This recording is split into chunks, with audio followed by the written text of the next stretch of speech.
questions about this. Can we somehow build a system, a big system, which will be cheaper per watt to install, and then have individuals get the advantage from the power?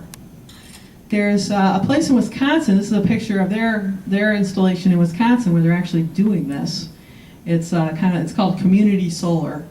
So they have a 600 kilowatt array, and they have 33 owners of pieces of the system and 33 meters to meter it. And whatever's generated on each owner's meter gets applied to their home electric bill. Oh. All right, that's pretty cool. So the way you do this is you have to find a place to put it. Could maybe lease farmland, for example. Does anybody know what the gas companies are offering for leases, sort of typical numbers for farmers? Is it hundreds of dollars an acre? Thousands of dollars an acre? Okay, probably depends on the company. So we could do the same thing. You know, we could lease land.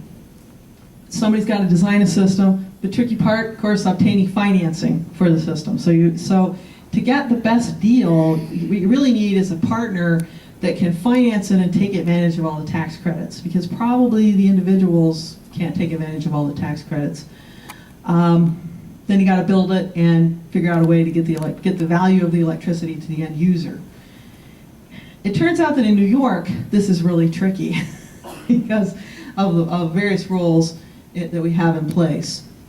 So what they did in Wisconsin is, first of all, they formed some LLCs instead of doing it as individuals. Yes? Back to where you have to lease the land. Is there a way that you can, in your wills, even just will it to a project like this? Well, yeah, I mean, that would be ideal if you can get some land that you don't have to pay for, or you only have to pay a small amount for. Because in our town, I am actually trying to work out something where people would even just give their land to use for this. Mm-hmm. Especially when you're trying to get a moratorium or a ban in place Yeah. on fracking. You want the alternative that is safer and healthier. So I was shooting for trying to even give some of my land to it. Uh-huh. Something people can think about. Yeah. Yeah, or you know, there could be some leasing arrangement where you lease for a while, and then when somebody passes away, it becomes, you don't have to pay for the Right. lease anymore, or something like that.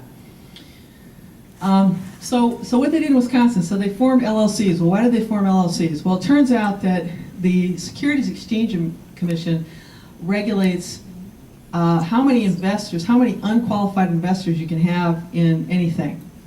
So individuals, typically they limit you to 35 individuals that can just put money on something without having to register with the Securities Exchange Commission.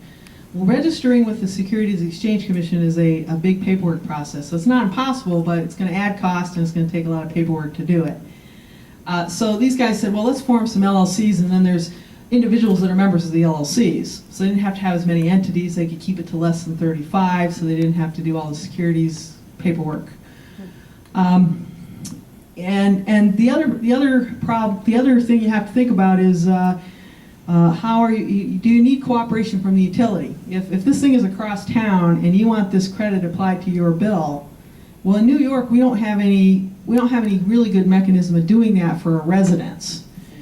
We just got a thing in place called remote net metering in New York, and that for a business you can make this work. So for a business, the way this works is that if you own or lease a property, the remote from your business, and it's in your name, then you can get the net metering credits to your business from that remote location. Okay, so you can't do it for your house, but you can do it for your business. So that's a start. And what about like municipal projects, schools, and colleges and government buildings? so for municipal projects, there's this very nice booklet, which is free. You can get it from the National Renewable Energy Lab. It's called A Guide to Community Solar. And in here they talk about a bunch of different mechanisms of doing this.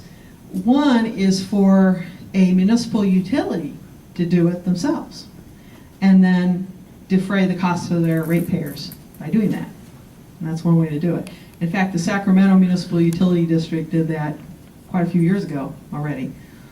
A municipality, I guess, if you already have a municipal electric, it's probably easier to do than if you don't already have that. But there might be some way to do it. You know, you might be able to do that at least among the different government buildings.